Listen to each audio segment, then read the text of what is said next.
Hello everyone and welcome back to the Covenant Cast. I'm Zach. And I'm Steven, and today we're talking about allocation, particularly in the face of the release of KeyForge and how that went and how that might go in Age of Ascension and other games like Wingspan and such. It's a topic we've been talking about a lot recently, so we're going to dive in more fully to it, and we hope you'll stick around. Stay tuned.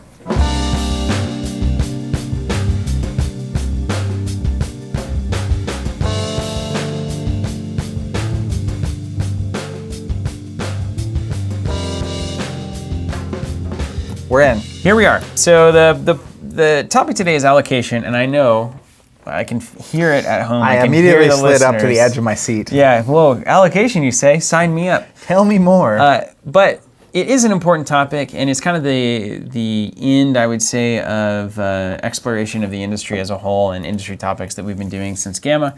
And it's particularly important right now because we're the imminent launch of Age of Ascension for KeyForge is here, and we've been having a lot of discussions internally as to how that's going to go, especially given how Call of the Archons was allocated and was very hard to get early on, and whether or not that would be corrected in the second set. It doesn't seem like to me that demand for KeyForge as a whole has really moved too much, certainly in the negative direction. But I do think that the Age of Ascension plan will not be buying as many decks as people did with Call of Archons. Yeah, and just to kind of, for everyone listening that doesn't already know what allocation is a term that is used in at least tabletop for when essentially there's not enough of a product made, and it can happen at different levels, right? So a lot of products, there's apparently, I didn't know this, Gamma posted about having over 20 distributors at their show. I thought there were like 5 or 6. And I know they're the big 5 or big 7, depending on what year we're talking about. But essentially, allocation can happen at a lot of levels. So the publisher makes however many units they're going to make. The distributors all tell them how much they want. And distributors can get allocated, right? If there's not enough, if they're requesting more than the publisher has. Retailers can get allocated because they order from a distributor. And so part of it may be worth just outlining the problem that we've been talking about for so long. Which Sounds like you just did. Yeah, I mean, so essentially, I'll actually work in reverse, right? So as a player of KeyForge, right, the game came out last November. And I don't think a lot of people really understood what was happening or how big of a deal it would be, right? And a lot of times with these games, right, it's like, I think in LCGs, people buy 1 of each pack, right? Mm-hmm. So like, okay, 2 or 3 a player kind of a thing, which was way off, apparently. But as a player, right, it's like, there's a lot of people, I think, in the industry particularly that are familiar with tabletop. They go to their store every week or a couple times a week and a new thing's coming out, and they just kind of expect their store to have it, right? And so for most things, this is fine. The game comes out. When it comes out, you can either buy it online or you can go to your local store and buy it, or you can, whatever the case may be. But when allocation happens, issues happen. And then why allocation is happening is really important. And so with KeyForge, right, it's like just the way the system works right now is that retailers are putting in their numbers. It got announced last August at Gen Con. And so customers aren't incentivized or necessarily encouraged to like lock in pre-orders super early, to right? pre-order anything. And it was the kind of game where it's like, well, it looks super interesting. My store will have it. I'll grab a couple of packs and test it out. 100%. And so then the retailer, right, has no like way of knowing how much do I actually need, how much are customers going to want. So, for a lot of products, you get to put in your final number a couple weeks before they come out as a retailer. And so with KeyForge, it was the same, right? Like you can put in your final number 2 weeks out, and we'll get back to that in a second, why this creates allocation. And then I don't know as much on the distributor level. I get a sense that they put in their numbers a couple weeks ahead of when retailers have to put in their numbers, kind of a situation. And they, I assume in a lot of cases are interacting with the publishers and kind of, the publishers will show them the game and it's like, well, we want this many, and then they can change that number as they go. And so if for any reason though, because like these games typically take at least 3, if not more months to print, whether it's usually a board 6. game or KeyForge or any game out there. So when we're dealing with a retailer can put in numbers 2 weeks before it comes out, and a distributor puts in numbers maybe 4 to 6 weeks before a game comes out, there's no amount of printing more to fix the problem. Right. Because it's too late. Yeah, if all of a sudden your distributors 6 weeks out are ordering double what you printed, you have to allocate, right? You have to decide how much each of these distributors is going to get. Yeah. And the same thing goes for retailers, which is, we've seen this with a few products particularly, Like the Deepgate novella for Arkham, we saw it with Netrunner. Netrunner got announced that it was ending, and then all of a sudden, everyone in the world was trying to place Netrunner orders, and it was weeks before the product came out. And so all of a sudden, huge spike in demand, allocation happens, and then that really leads to potential problems and frustrations because all sorts of problems and frustrations. Sure, tons. But the reality is it's a very tightly coupled system. And so like with KeyForge, this happened really bad with Destiny. Same thing, which is the game got announced, the reaction was kind of like, this looks fine, not that great. Yeah. And then they did their like pre-release weekend. I think it was a week or two before the game came out. And like we saw with Destiny, once you actually sat down and played it, it's like, oh, this is super fun. Like there's a lot going on here. And so you have this sudden spike in demand, which is, it's a cause of allocation as it sits.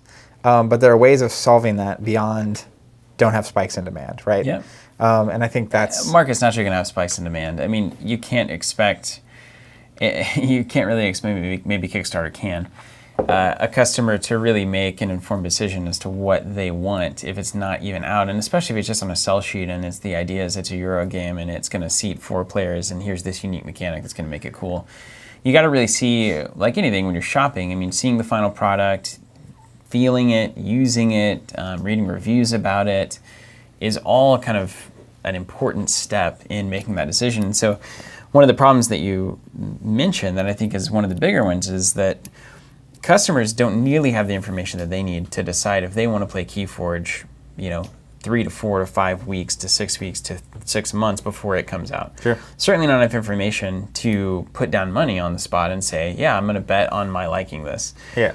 And then retailers having the information that they have, which is not much more, also don't have the information to make an informed decision. But certain retailers, I think, find ways to make the safest and best bets. Like we obviously do this. What's the reputation of the publisher? What do we know about this system? What is the history of games like this with us and the audience that we typically sell to? These kinds of things. So you try to make a little bit more informed decision because you do have a little bit more data, certainly historical data and relationships to build off of. And the distributor has a little bit more information and a little bit more long-term relationship probably with the publisher, and onward and upward, and that's kind of then the publisher is deciding how much. Yeah. So the general lack of information across the entire chain makes it where it's not really fair to ask anybody to place all of their pre-orders right as soon as this game is going to go to print. Sure. Right? So 6 months before this thing happens, and that's where like we've had these conversations at Gamma where it's like, well, we were initially like thinking, and in a lot of ways still are, we need to push this timeline out. So can you get a final production copy to, can you get 100 of those out to various people that you think are most effective at forecasting demand as a publisher? And then those copies allow the retailers and distributors to actually shop the game out. If I were to have one of those as a retail store, I don't know in what capacity this would work, even if it was print and play kind of components, and I could sit down and have a demo day at my store and see general interest and then place an order based on that, that would be ideal. But of course, there's some challenges there and some hurdles to be solved. So a lot of problems wrapped up in this big problem. Yeah, and I think you have a lot of entities involved, none of which want to bear the risk associated, right? Customers don't necessarily want to prepay way in advance for a game they don't know if they're going to like. Right. Retailers don't want to be sitting on a bunch of games. And I think cash flow, too, is a problem. Yeah, seriously. And so the other thing is from a publisher perspective, if they wanted to extend that window, which in an ideal world, right, what they could do is 9 months out, they could give you the fundamentals of the game. All the retailers could understand it so that they can understand how much they want. By 6 months out, they could say, here's how many we want on launch, right? Mm-hmm. And then publishers could print knowing the expectations there, right? And they could, release day comes, anything you ordered 6 months out, you definitely get, this is great, right? But the difficulty, too, for publishers is that they also have cash flow. They also have marketing, which is like, if you had announced KeyForge even announcing it at Gen Con and putting it out in November, felt like you were starting to lose steam that last month because it was just like it has been so long since the initial excitement about this thing and us actually getting it.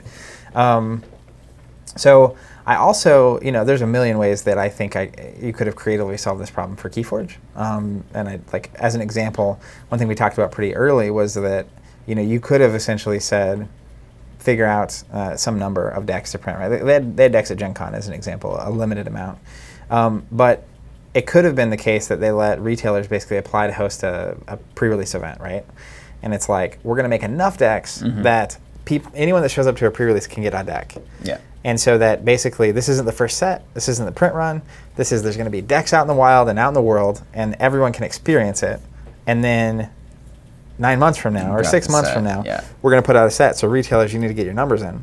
Right. Retailers could base that off of pre-release attendance, off general excitement, understanding the game, and then there's all these decks floating around for 6 months, right? That are like getting people, and you could have done even like the actual sets I think are 370 something cards, like a 150 card set, just like a teaser, and then the full first set is that plus the other half or whatever, and have some of the cards from the first set only available in that like weird limited pre-release. Anyways, not to dive too far into that. There's not enough cash in the system. But I think that's the problem, right? Where There's not enough breathing room to do things on a much deeper, longer timeline, and to take chances that aren't going to pay off pretty quickly. Yeah, and so I think that's where what publishers get in the habit of doing is they make a game, they make the assessment on how they think the market's going to react, they decide on how much to print, and then you got to go conservative there, because getting stuck with extra copies of a game nobody wants could sink your entire publishing company. I mean, it's incredibly, that hits every level, right? Whether it's distribution or retail as well. It's the biggest amount of risk that happens in the chain. It's like you could sell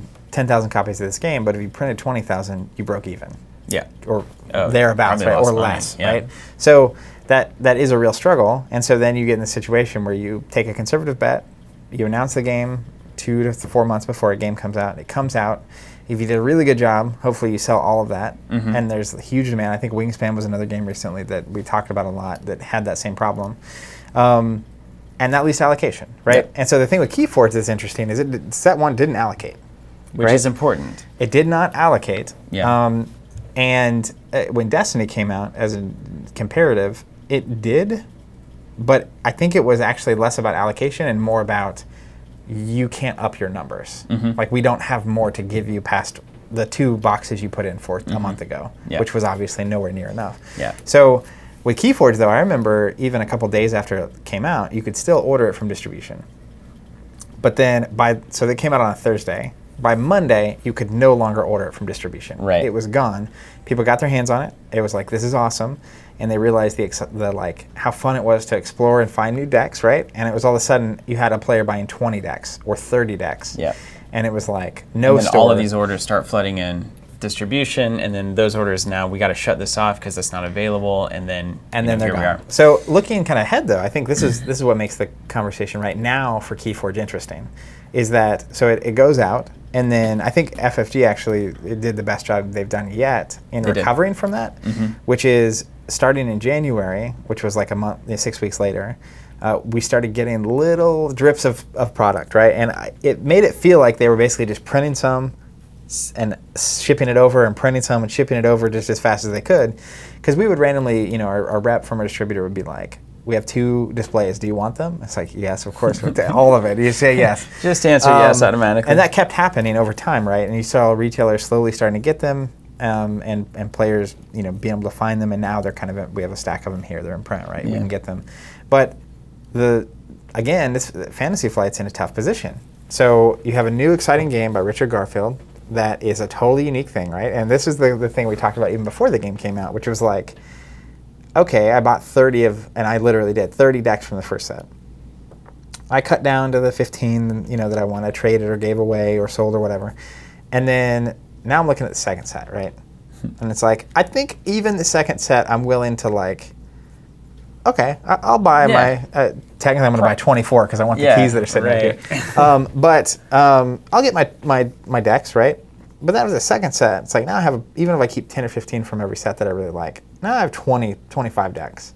So the question mark at that point, like when we talk about way distant future of KeyForge, I'm very surprised in the second set we didn't get more houses. Like I would have put too much money on the fact that it's like, they're going to introduce at least a couple new houses. Yeah. And they didn't, which I'm okay with. And I presume if I had to bet, I would have bet this last time too. You think set 3 for sure? Set 3, right? It's like that's the kind of thing that when I have 30 decks would actually get me to continue buying a good number of decks. Yeah, I feel the same way. Like it would have to kind of introduce a new discovery period where you get to see how these new factions work and whatnot. Now, there's an exhaustion point to that, where how many unique factions can you actually have in a game?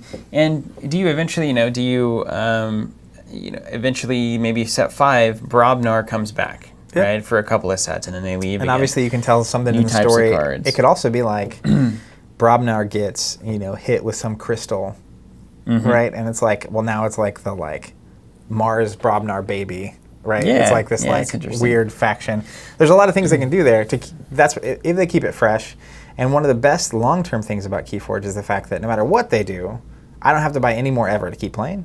I also can buy a deck from the new set and have new cards, right? Yeah. It doesn't have to be. But the question mark is, I think this is the kind of game you can also walk away from for a year or two, right? And still just come right back to it. Sure. So it's more about, and this is where the logistical, this is what this comes down to, right? The concern comes in because it's like, let's say, I'm going to use this easy numbers. Let's say the original print run of KeyForge was 100, just for very simple math. They printed way more than 100, but is 100. And then it sells out in 2 or 3 days.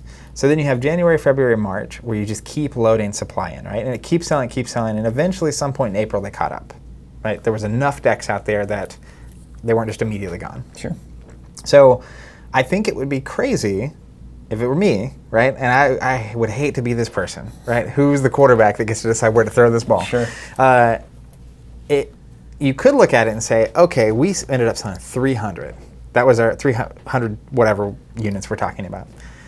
Do you print 300? No, there's no way. I don't think so, right? There's no way. But it's the kind of thing where if you only print 150, because you're like, okay, maybe the appetite was satiated, we don't want to go too crazy, we can keep reprinting it like we have. And then day one, because what's about to happen, this is where we're at. It's the beginning of May. What we've known in the chat on one of their live streams, they basically said end of May is when we expect this next set. So right now, we're at the period of time where I believe distributor, in this case they only have one distributor, is telling them, here's how many units we need, right? And we'll get to the point in the next couple of weeks where retailers have to lock in whatever number they have in. Right. That will be the big moment because, and I also, there's a lot of issues here that's actually, because I feel like after what happened, I don't think there's how many they print, right? I also want to know how are players and retailers interacting with this? Because essentially if let's say they only print 150 units, whatever that means, and the actual demand's 200. So are players going to overbuy? This happened with Destiny, which is set 2 came out, and I feel like players were buying 6 boxes. But by the time set 5 came out, they're only buying 2 or 3, right? It's more realistic what you should want to buy, but if it's like, I can't ever get this again. It's also, it's also just the natural reality of a game like a collectible game where you're deck building. When you have such a small pool of cards, you need to have access to all of them. Yeah. As that card pool grows, there are cards that do similar things, so you don't necessarily need to own the full play set of everything, depending on the type of player that you are. But the reason that this matters, I think Allocation as a whole, it's worth talking about why this matters to you listening and watching, is that when you place a pre-order for something, there is no guarantee that arrives, just period. And that is such an obvious frustration point for players that it's worth understanding why and how it happens, and the reaction to that being coming from a place of understanding that this is kind of a systemic problem in the chain, and it's maybe not a particular problem with your local store or your retailer. Because what it comes down to at the end of the day, in a lot of instances is, and this is why you say all business is relationships or all business is people, somebody's making a choice as to who's getting these products. And the publisher is going to choose which distributors get them. The distributors are going to choose which accounts they're going to give this to versus that to versus quantities and lower quantities, etc. So it really comes down to, in a lot of ways, the history that your store, and in our case, the history that we have with the distribution partners that we're working with, the relationship that we have with our representatives at that institution who are willing to either fight for us or not. And then that kind of determines how it all gets allocated and how it all goes. Yeah.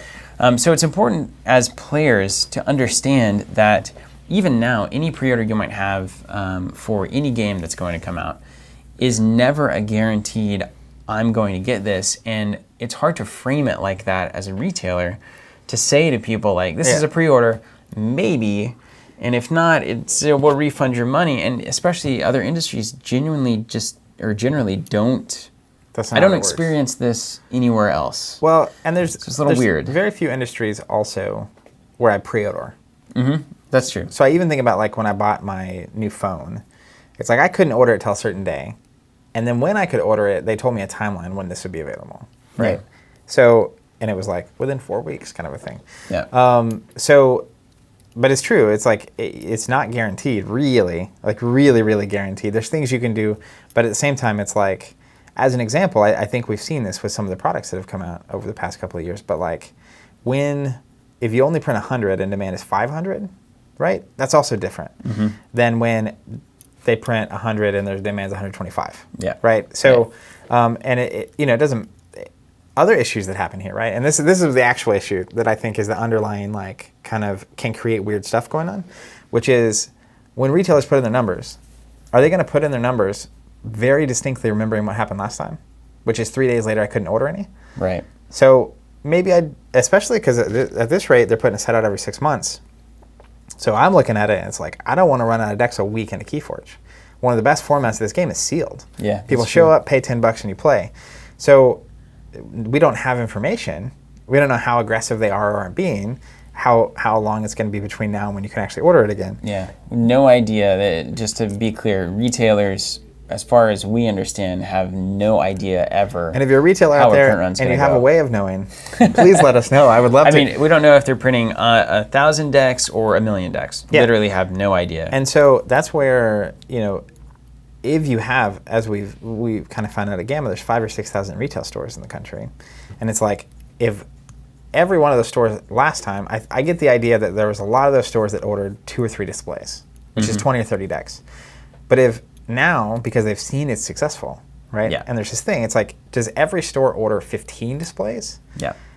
Even if they really only really need 3 or 4, but like last time, again, once it's gone, if you're the store that has it, that's just like free customer. It's free right? money. Like I have it. You want to come and get it, and so like we will know soon, right? Because I think one of a few things is likely destinies, right?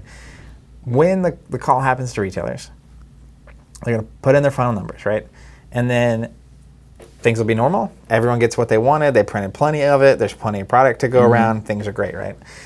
Or if retailers order a lot more than expected or are hedging their bets, because this happened with early Destiny as well, which was like, once that first set was hit, it's like every retailer's putting in 5 times what they actually want because they know last time I only got 10% of what I wanted. And so like, I'm going to put in a giant number so that when allocation does happen, which is usually some percentage, right? It's like whatever percentage they need to dock everybody to get to where they can ship. Yeah. Instead of it being like, because if there's 6,000 stores and you have 4,000 that ordered 3 displays and 1,000 of them actually ordered 20 displays, you're probably not just going to have the 2,000 stores that ordered a couple get 0. Yeah, you want to give somebody something. We talked to Scott about that at GTS, and I wasn't familiar with that, really with that line of thinking or even that understanding of taking care of accounts in that way, making sure you get some amount of product, which is I think that's an interesting, way to decide how you're going to handle this. The only thing I don't like about that is that right now, this is one of my biggest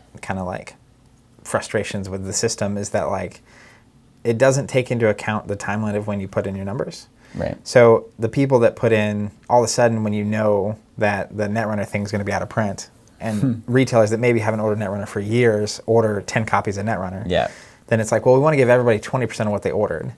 And it's like, well, it's also because the distributors aren't looking at this particular line that you've been supporting. They're looking at total business that you've been doing with me. And it's like, if I'm placing an order every week or every 2 weeks, they don't really care if it's Netrunner or KeyForge or Dungeons and Dragons, right? It's just like money goes in, games come my way, they think it's a good relationship. And they definitely don't want to have customers they just give nothing to. But I also think in the case of KeyForge, the situation you're talking about where I think there's a number of still retailers who don't truly understand the products that they're selling very well. So like we sell a very small amount of products, and that allows us to really be locked into the communities and the kind of news that's going on. And as players of these games as well, we kind of get a feel for the pace and understanding the games and what players are thinking and feeling about them. But if I'm a retailer and I saw that I missed a giant opportunity with KeyForge and I could only get 2 boxes over the course of the past 3 months or so, let's say, and my players have been clamoring for it, and I read that and say, okay, this set, people want KeyForge, I'm going to order a ton of it. Yeah. But I don't understand that the players that were clamoring for Call of the Archons already have a lot of decks now and are not going to have the same appetite that they had for this new set, likely. And so now I'm going to order a ton, and all these retailers who are thinking I'm going to get allocated or I'm going to have a lot of product that I can sell might get neither. They might just get a ton of product, and then because everybody has so much product and the player base is no longer that into buying a ton of decks because it's not the first set anymore, now they're sitting on 30 boxes of KeyForge that they can't sell. And then what happens to the third set? Retailers go back to like, oh, this burned me the second time. Yep. And this is what happens when you're not proactively trying to read and assess that situation in a very hard to do way, but like in a very active way. And it's also difficult. I mean, it creates problems across the chain because if all those stores order 30 displays, right? The distributor and publisher don't have it sitting on their shelves. Right. So when publishers putting print on set 3, it's like, well, we should print that much again. And they don't know until 2 weeks before it comes out that, oh, the average retailer is only ordering 5 displays this time. Bummer. And then all of a sudden, distribution's got a pile of product, publishing's got a pile of product, and that leads to bad things too. Also, when retailers end up with a stack of products that they can't move. Now, Asmodee particularly has a MAP policy where you can't sell below, or you can't market below 80% of the MSRP.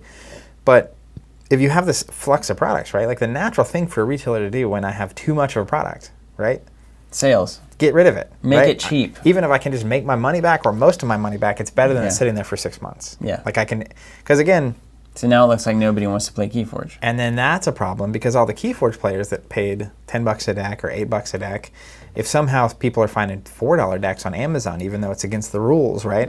It's like, man, why did I buy this product? Yeah. Why did I, like, as an example. It's like, I got cheated, then a person walks in the store, sees that nothing, like KeyForge is on deep discount, and they're like, oh, I don't want to start playing that game. But then next time the set comes out, right, it's like, well, I'll just wait, and then KeyForge decks will be $4, right? Yeah. And so then they don't pre-order, now stores order less, and then it's just this weird quagmire of a problem. In a lot of ways, you might say that this is actually a much deeper reality. I'm just working through it right now, as to why the games cycle in the way that they do and why it's so hard to get a sustainable game that continues to print and do well over time. It's kind of like there's so much reactivity going on that the bets and the payoffs keep getting smaller and smaller because one side's always being super conservative, and then it ping-pongs back and forth because nobody's talking and able to forecast correctly. Yeah. And then all of a sudden it's like, well, we're only printing 1,000 of this thing. They're only buying 500, and it's like, all right, the game's dead. It's done.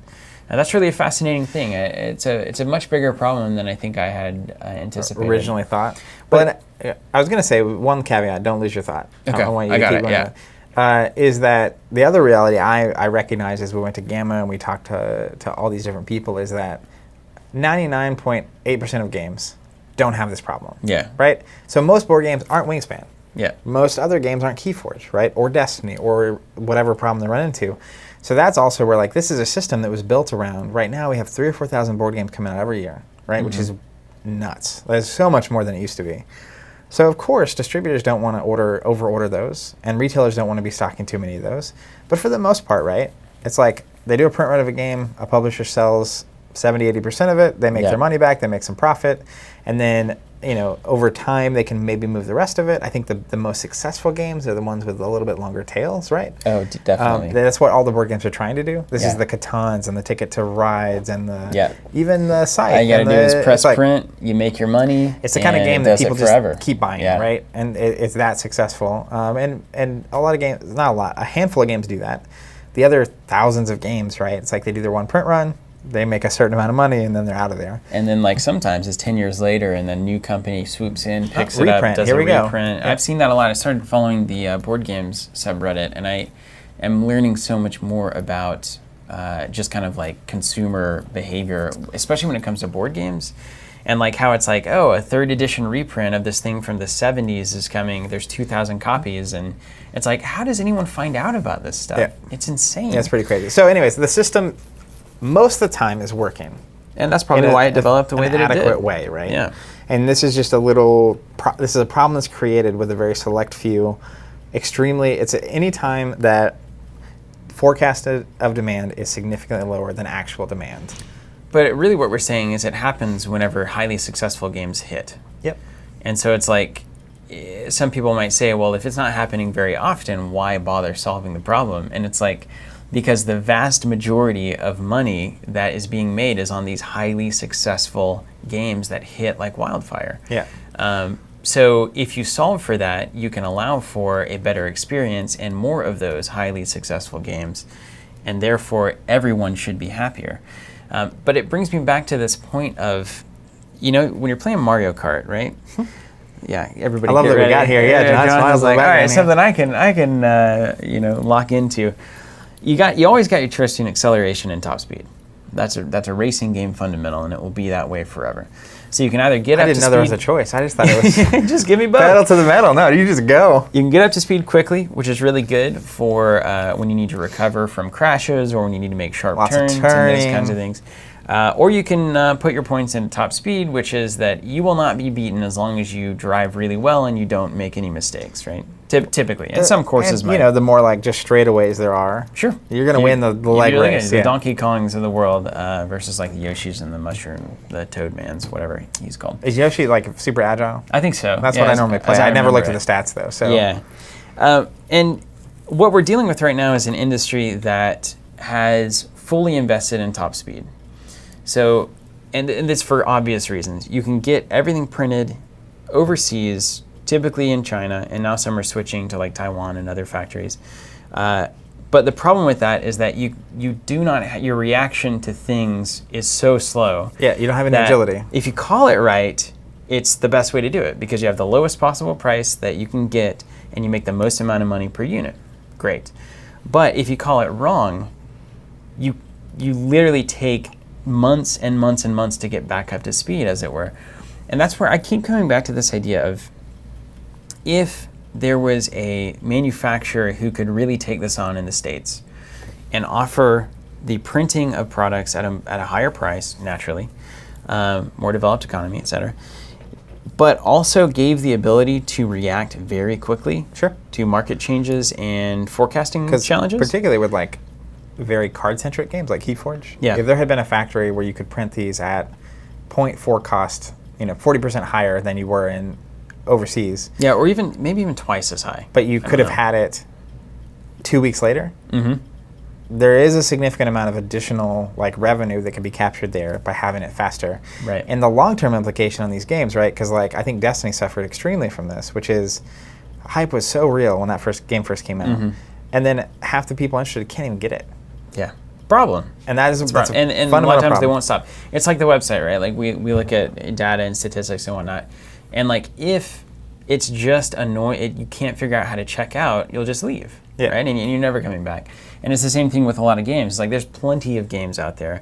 If somebody's having a tremendous amount of difficulty, gaming groups, especially looking to dive into something together, if they can't get it, we'll find something to satisfy that need, that there's desire. Too many games coming So they'll out, pivot to something else. And they'll pick something else up and start playing that. But I think about like Wingspan, for instance, and this is, I think a dual model would be the most successful thing. I just don't know that there's any manufacturing going on in the States that is appealing to this very specific kind of niche. Well, and it's also like you have to have pre-loaded the capacity to hit print on Wingspan in the States. Right. Without even knowing if you're going to need it. Right. And I do think this is less detrimental for board games. Yes. So like Wingspan being hard to get, I don't think is going to stop it from being successful. You might lose, I think you probably, as compared to calling supply perfectly, maybe you lose 10 to 15%. Sure. So like you can recover from that.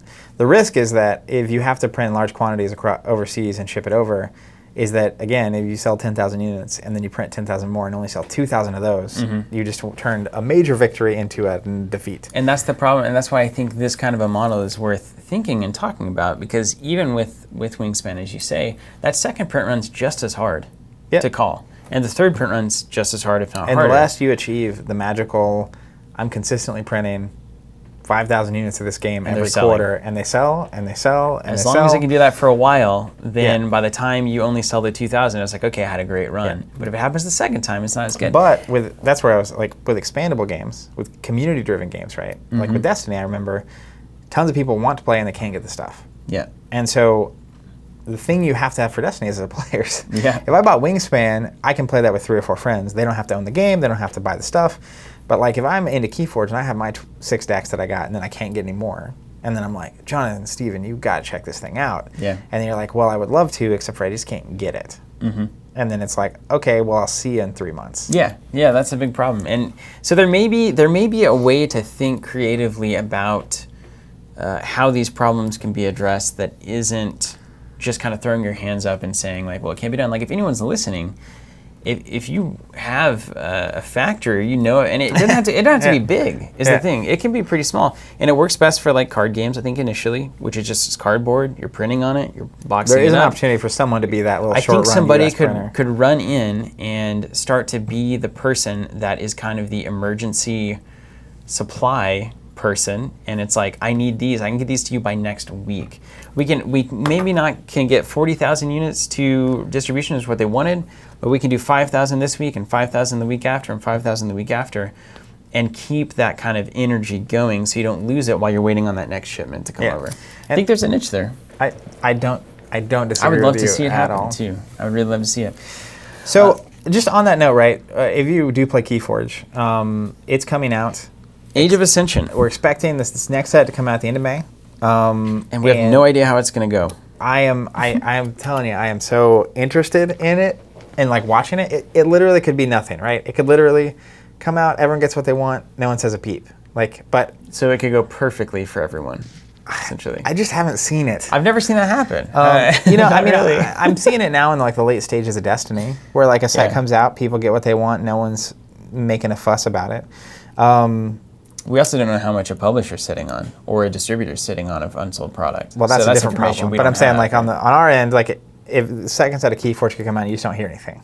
Yeah. Because like it was fine. Yeah. But you just don't know. So I'm excited to see it. I mean, because that's the other variable, and I think that's the stressful thing about all of this is the variables that nobody in the chain knows from everybody else. Like if I'm a retailer and I know that you're sitting as a distributor on 80% of the KeyForge that you order for set 2, that informs my decision for how much I order on set 3, and maybe they don't want that. And maybe that's why it's not being shared. I think there's ups and downs of that information, right? Because if right now if Fantasy Flight Games / Asmodee told the retailers, we printed 50% more than we did last time, right? Yeah. Now as retailers, we can speculate and say, I don't think that's enough, so I'm going to try to capitalize and I'm going to over order. Right, and there's going to be and like you just either way you really just can't win. It's games upon games, and that's where it's like there's not perfect information. There's multiple parties involved in this. Even as a reality, right? It's like how many KeyForge players have already ordered their set 2 stuff? I don't know the number of that. Yeah. Because so we have our subscriptions, right? And you can sign up to get them, but like I feel like there's a lot of people that are just waiting for it to actually show up at the retailer. Yeah, and it may not. Or it may, and then it's gone in a day and you didn't get any. Yeah. And we're super confident with the subscriptions. We've only missed that once because of the deep gate allocation, I think. And that was a weird one. On the weird products. That was like a deep cut. Yeah, that was strange. But it's sheerly through relationships and history that you can form that kind of confidence about supply. It's just like, it's insane that that's how the system works, but it has been working and does work. So at least for us, to an extent, we're very comfortable with saying that we can fulfill on those. But that's kind of the challenge and the stress of trying to do different things in this space because it's built for one very specific kind of thing. And so you start talking about a subscription model because you're trying to solve the problem that is so egregious to players, which is like, I have to put all this money down up front to a random retailer, either locally or online. not knowing hardly anything about the product. And then I've just got to wait and hope that it gets to me and hope that it shows up. And it will often ship like 2 to 3 days after the release date of the product itself. And we're like, these problems are crazy. Yeah. They shouldn't exist. Because ultimately, right, it's like, for us, it's obvious. It seems obvious, right? It's like, if I'm a KeyForge player, which I am, I want to know I'm getting it, right? And I want to have it as on or as close as possible to release as humanly possible. Yeah. And I don't have to worry about it. I don't want to deal with pre-orders and all that kind of stuff. So like, look it up, track it down on some spreadsheet. Yeah. So we're looking, that's why we wanted to solve that problem and have been doing that. But when the chain isn't built for certainty and you're trying to solve the problem of certainty for a customer, that is where we just have to just work. Dig in. Just dig in and have conversation after conversation and make it happen. No one's talking like that, right? It's like the normal interaction is like a board game comes out and there's 3,000 or 4,000 stores that'll order 2 or 3 copies, and then you move about your business, right? And they'll order it 2 weeks out and they'll get it and it's fine. But it's changing. It is. There's a lot of it's cool, productive conversations at Gamma. I thought. Everyone, people there are definitely a lot of retailers that are getting plugged in, and that's why I think these conversations are happening, and why I think it's going to change. And we heard from Brenda that she got a call from her Alliance rep. Brenda was in one of our videos from Gamma. She was the Power Retailer winner along with her husband, who have Night Watch games in San Antonio. And she wrote us on Facebook and said that she had gotten a call from her Alliance rep that said they're moving to a pre-orders locked in when you submit a number system from upper management, apparently, saying that they had been too relaxed about this topic. So don't know if that video in particular had an impact on that, but the point is, it's changing. Yeah. People are responding. The ground is shifting, and I think that is the start. Is just saying, you got to lock it in, give us your numbers. There's none of this 2 weeks before fiddliness. If you get them in early, we can guarantee we'll get it, because that gives the distributor time to say to the publisher, I'll get you these numbers guaranteed. Yeah, well, and that's what we need. Essentially, it works both directions, but like the sooner customers tell retailers how many they want, and the sooner retailers tell distributors how many they want, the sooner distributors tell publishers how many they want, feeds that information, and even so much so that like, if that knowledge had happened 6 weeks earlier in KeyForge, instead of showing up in January, the reprints might show up in December. Yeah. Right? Because even the reprints are going to get affected. And I think they're recognizing they've had enough games come out where this is the problem. Mm-hmm. And it's like, we got to fix the system. And doesn't that ultimately stem from the older style of retail, and some might call it lazy, relying on a customer to let you know what they want. But that's kind of the shift that has happened across the entire, internet digital age. Is like, when it was, let's say 20, 30 years ago, it was up to me as a store to try to figure out what it is that the players were going to want and was going to hit with them. And they didn't know about it until it was on my shelf, right? Yep. And I was like, guys, I've got this new game. It's called Hero Quest. You're going to love it. But now, with all information easily and immediately available, customers know what they want before we even know that it's possible to order it, right? Yeah. Like, we're in a situation where there's such an easy access to information. That's why things like Kickstarter have done what they've done, that customers are fully aware of like testing what they want, watching the videos about it, checking the different marketing materials and saying, this is what I want. Can you get it for me? And so that has definitely changed the way that all of this information needs to travel. Sure. Because you have a much more informed consumer, and I think you have to adapt to that. Yeah. Well, and even I'm thinking about KeyForge and the old retail style, right, where it's like, I rarely, as a kid, would go in unless I already played a game and it was an expansion or something. But like when a new thing was coming out, I didn't know about it until I was there. Yeah. Right. It's like, oh, you walk in, like, how many pre-orders have you ever made on like any retailer's website, right? I pre-order some books from Amazon at this point. Yeah. But like past that, it's like very little pre-ordering. Sure. Right? And you only need to pre-order if you need to guarantee you get your thing, right? Mm-hmm. And we're working in an industry with a lot of physical goods that are hard to make, that are all coming from overseas.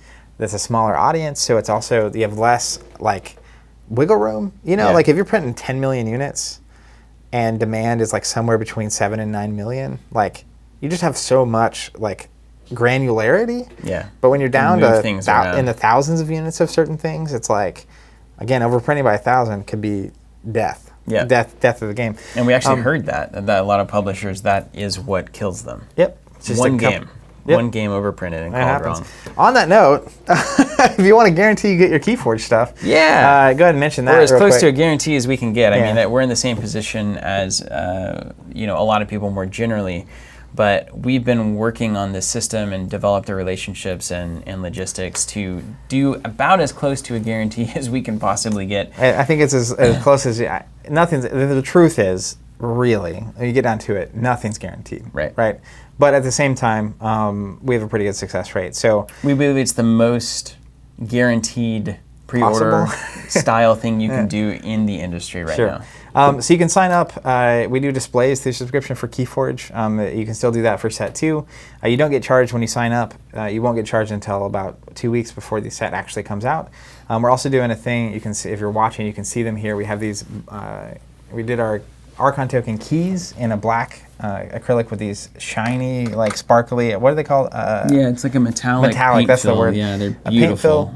So we have pictures of those on Instagram and Facebook and stuff, and if you can just check those out. But anyone that has a subscription for at least 2 displays, which is going to be 24 decks, is just going to automatically get those for free with their shipment.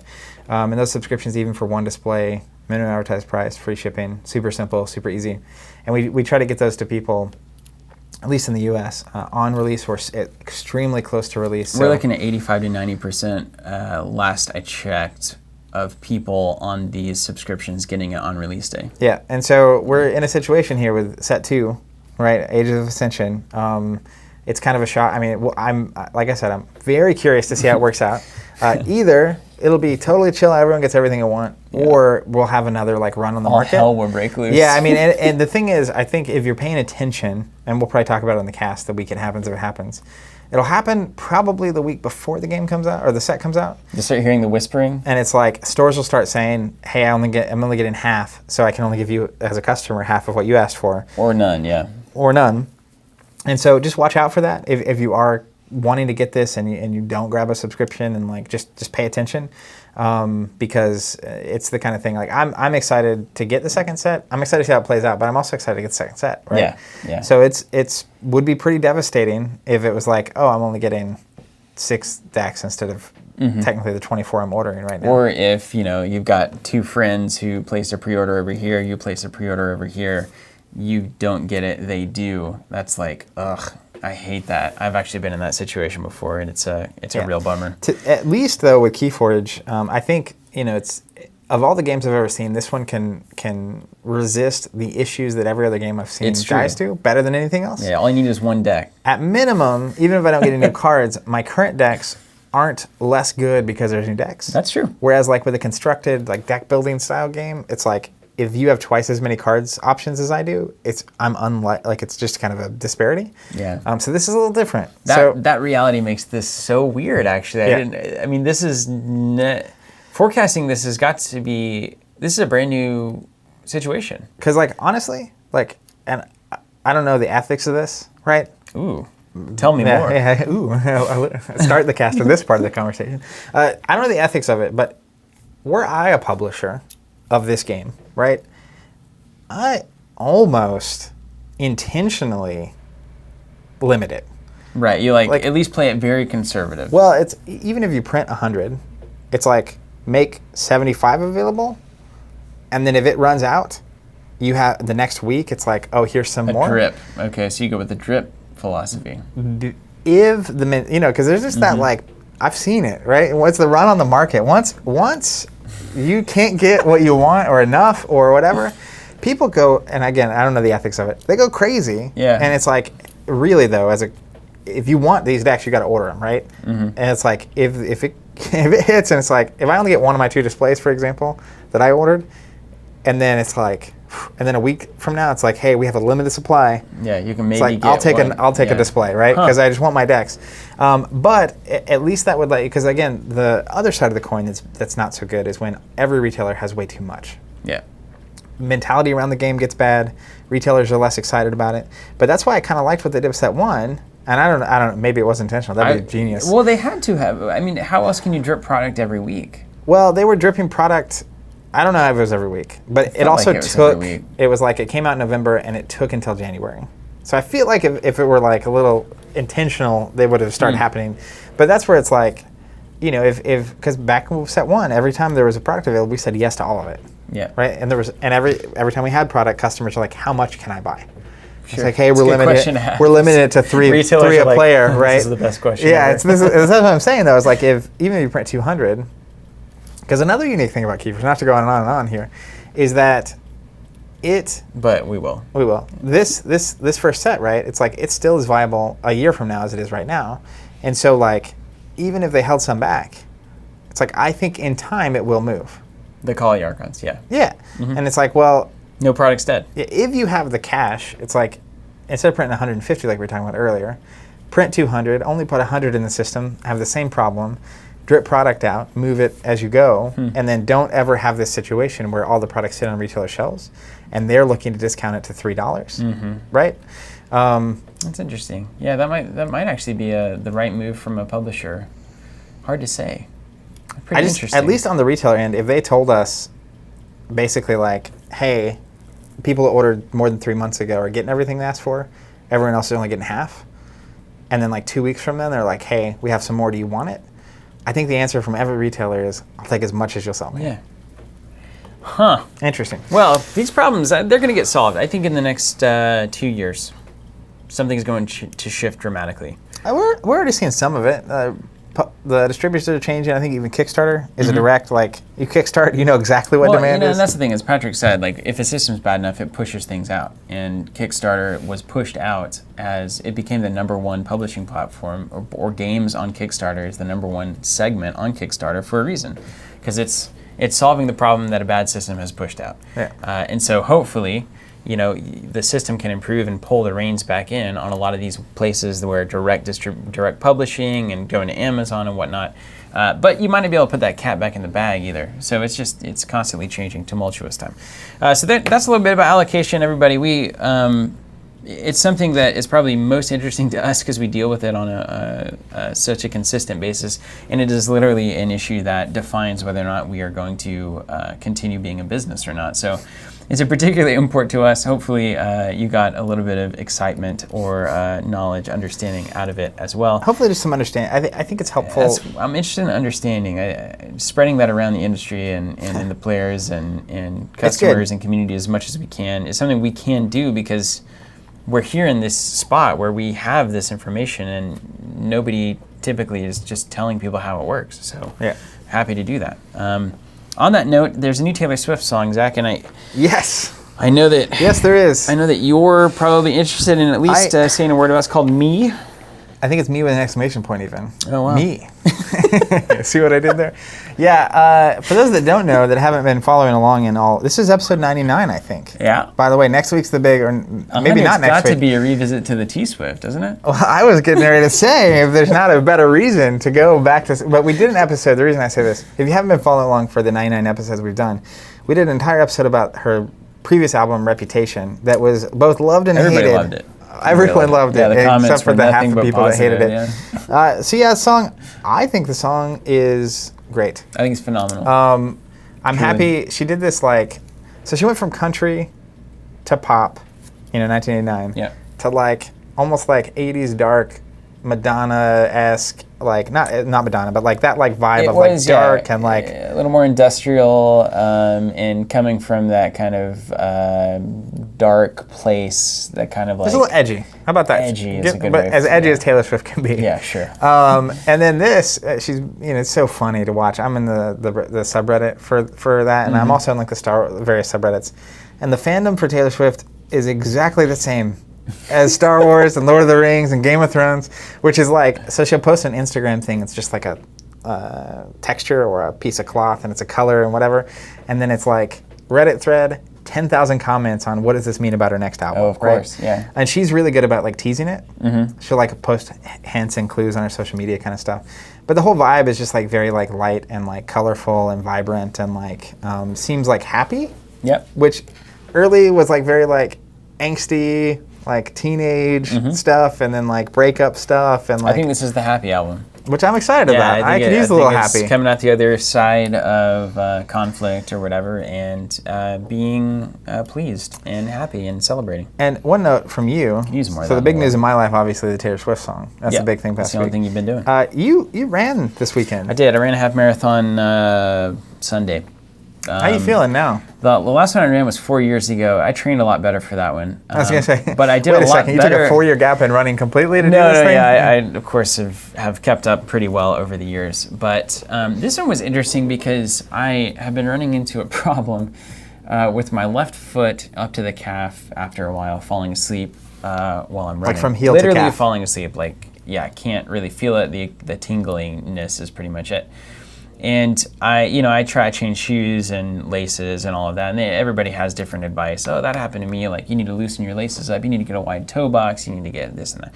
So I tried everything. I'd roll on my calves, massage, stretching, etc.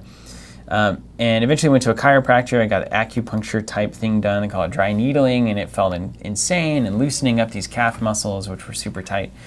And then I realized, I think this all goes back. I injured my heel about 5 years ago after a kind of a rowdy night at Kilkenny's down on Cherry Street. I think that was, which we were wont to do. Town? Wasn't there like a, was it a, what? Dodd was in town. Oh, Dodd, yeah, Dodd and company. It must have been a Thrones event then. Yeah, probably a Thrones regional. Regional or something? Or early Netrunner could have been. Yeah, so we went over to a playground, and I ended up jumping off of something that was higher than was to be jumped off of onto the concrete basketball court. And I was on crutches for a couple of weeks afterwards because my foot was... they replaced that concrete with this squishy... Well, great. Good for them. I'm glad that I was a casualty to prove the case. Bounce on. It's still a basketball court, but it's like way squishier, yeah. Cool. We were... I won't name the name of the park, but we were there after hours. Yeah. It was. So it's a little bit. It was that kind of an evening, and I had forgotten all about that. And I'm realizing now because after I got the dry needling, my heel hurt the exact same way that it had hurt that night, and so it was like the muscles were adjusting to kind of hold that up. I think from the pain that it was causing or inflammation or whatever. However your body adjusted to it is now creating this problem. So at least I had loosened everything up seemingly, and I was like, great, maybe this won't happen. And of course it happened immediately. On the third mile of 13, my left foot fell asleep. Now the interesting thing was I had never run past that point. And I had intended not to run past that point, but I was with my father-in-law. That's correct, right? Yep. And you tell me. His daughter would be what? Sister-in-law. My sister-in-law. And so we were running, and and family math not your strongest suit. Yeah, no, it's like the in-laws. The in-laws, and it was great. And I wanted to keep up with them, and they were keeping a really good pace. And they're one of these fit, healthy families that go and hike. Definitely. And run. We and hiked together, stuff. and that was kind of one of my bigger entries into kind of, I think, acceptance into the family unit, as it were, is that I was a trip leader for Outdoor Adventure and that's familiar good. with Culture. backpacking Glad you and fit hiking. in. Yeah, it was all good. So anyway, mile 3 is dead. It's your leg just dead. Gone. And so I was like, you know what? I've got to stop because this is probably dangerous. And then I didn't. And then every 30 seconds I was like, I should stop and stretch. And then I didn't. And then on mile 11, believe it or not, it came back fully. Maybe you just need to break it in. Well, I haven't run since then. I want you to it's done. When you run again, I need to know. I ran right through it. Who knows, right? It could have been some weird muscle that you had to I don't even know. I mean, I'm not holding my breath that it's not going to happen. The fact again. that it came back is the weird thing. It's strange. But it left me at a good finish. 11 to 13 was a good good rate. 9 to 10 I was dragging pretty hard. I can feel my legs again. This is great. Yeah. That's awesome. I had a great run. It was really good. I hit 2 hours. Honestly, 7 miles with a numb foot is pretty impressive. It was weird. Yeah. It was one of the weirder and probably one of the more trying things that I've done physically. So I'm pleased with myself for that, I guess. You should be. That's a big accomplishment. Congratulations on that. Thank you. Anything else Thrones episode? What'd you think? Generally, just give me a real quick synopsis. We gotta get out of here. We had Endgame and Thrones. Endgame the movie. Spoiler alert. You can leave if you don't want spoilers. I thought it was exceptionally well written, exceptionally well done. It was as good as I expected. It didn't blow my mind because it's what I was expecting, and it was great. It's everything I wanted. Thrones, on the other hand, not as good as I expected. It was fine entertainment, and it was a fine episode. Entertainment's easy these days, but though. In the context of we literally had 7 seasons building up to, I felt like we're building to this. this moment. The conflict between the long night, all the prophecies about the hero that's going to, end the long night and all this stuff. And then it was just like, no major cost. Like there's a lot of things that I potentially would change, but it just felt like, I don't know, there's so much of the show that's built on this outside threat. It didn't feel meaningful. You finally get it, and then it's like, okay, over. So I do have some theories, which maybe we'll talk about next week. But I thought it was fine. I enjoyed watching it, and it had this nice vibe of like, oh my God, like this is horrible. It also had some weird moments too, of like, I'm even thinking of like the crypt stuff. It didn't matter, like at all. Yeah. And the weird, like, Arya, crashing into all sorts of undead and whatnot, and then like suddenly creeping around in this kind of weird scene in the library. Yep. Where it's just like, where'd all the zombies go? And like, why is it now so scary to face one when you've been like punting hundreds? Yeah. I don't know. There was just weird. It felt like very much like not really. I feel like the problem with the show after they got past the books, besides that being the problem, is that they, in the first 3 or 4 seasons, the biggest moments were also the most meaningful. And I think they are mistaking big with meaning. Yes. So it's a big fight. And it's about investment. Yeah, and it didn't mean anything. Yeah. Right? It didn't have nearly as much meaning. And the thing is, there's 3 episodes to go, and it's fine. I'm willing to watch the rest and see how it goes. But it was not what I hoped it could be. Well, maybe you'll get bamboozled. That's what I'm saying. All of this Dark Knight and stuff is actually not that event. Which could be the case. Maybe so it's I'm crossing my fingers. Cersei-driven thing. I don't know. Very cool. And then you already talked about in-game. So shall we go to the question real quick? Yeah, we gotta go to question, and we gotta bounce. All right. Hashtag askcovenant. Bear Oster on looks like YouTube to me. To be clear, the hashtag askcovenant, you can use it. Twitter, Instagram, Facebook, or just reply in the comments on YouTube. Ask a question. We answer your questions right here on the show. This guy knows something. On Wingspan, as a retailer, here's my issue. This is all transparent and given to us by Jamie, who's the publisher of Wingspan, Stonemaier Games. He printed 10,000 copies and distributors pre-ordered 5,000. Jamie then went on to sell it on his website and sold 5,600 copies. Again, he stated this. He did. He wrote a blog about it. So he took from distributors actual initial orders, essentially 12%. It's greed, plain and simple, and it's wrong and turns us against him in the future. If he had only sold 5,000 of them on his own website, fine. Can't fault him for making money on his success, but he went past that number. And I can pretty much guarantee now that anyone that wants the game is not coming to me, the retailer, but going to his website to order it because they now know he will short retail to sell it direct. That's the gist of my problem. So, it's a fair critique. I agree, but the thing that we don't have here is the timeline of events. Mm-hmm. So Jamie's selling direct on his site, and he has I forget what he calls his people that pay to get first access. The champions or something. Yeah, something like that. The Stonemaier Champions, I think is what it's called. And so it may well be that, and I don't know, but the question mark for me is, when did distribution make that order? Because just because that's what they put into order doesn't mean that they did that more than 4 weeks out. Yeah, that's true. And he may well have already been at a point where the most he was ever going to send to distribution period was 4,400. Mm-hmm. Like, I need to look into that more. Yeah, we should see if we can get Jamie on the cast. We should talk this out. I think this is interesting. I would like to talk to Jamie about this kind of stuff. But the other part of this is like, I don't know that it, for me as a retailer, it doesn't turn me against him in the future. Because as long as my customers want Wingspan, I'm buying it and selling it to them, right? Yeah. Like, it's not like you have the luxury of saying like, I've been, spurred by this publishing company, so I'm just not going to satisfy what the customers that I have want from me. Well, right? I also wonder, like, if customers continue wanting it, sure, whatever the games are, I assume you would buy it to sell it. Mm-hmm. But that's also where it's like, as a retailer, right, what obligation does a publisher have to make units available to you first? Mm-hmm. And we've seen this more and more. Kickstarter's a big deal, publishers selling direct, right? And in the case of like, and I don't know your situation, Bear. Like, I don't at all.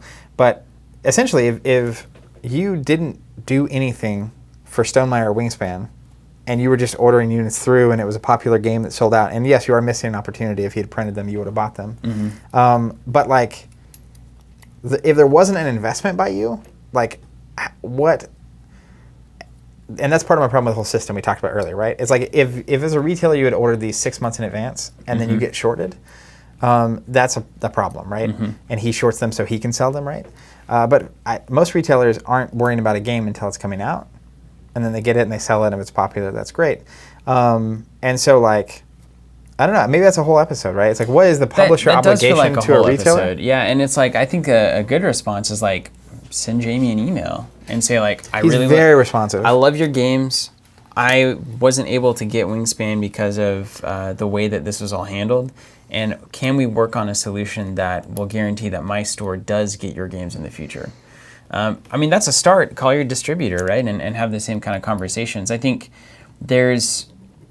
at some point, we all have to earn the advantages that we're going to have in this space.